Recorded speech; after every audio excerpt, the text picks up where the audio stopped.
This is a short preview of my backup system that I built from a repurposed 48 volts hybrid car battery. The battery is 12S 20 amps lithium-ion cells pouch battery. This battery was considered damaged by the OEM, but in actuality, the original BMS was defective. The cells are like new. This is a common problem with hybrid systems batteries. I've added a 100 amps 24S 10 PJK Bluetooth BMS to the battery.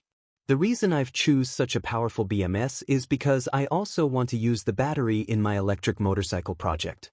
The BMS is connected with 50 amps Anderson connectors to the inverter and copper ring connectors on the inverter side. The cable used is a 6 AWG or 16 mm squared, silicone multi-strand, high current cable. The inverter is a 48 volts 5000 watts pure sine wave inverter. I plan to change the outlets with a more robust outlet. I took a look inside of the inverter and the components are quite good.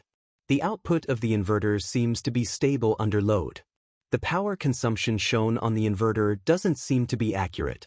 The BMS shows a consumption of 130 watts and the inverter just 107. For now, this setup seems to work fine as a backup energy storage. In the future, I'll add also solar to the setup, but for now I'm going to use a 50.4 volts charger to charge the battery. This will power the central heating inside my house when the grid is down.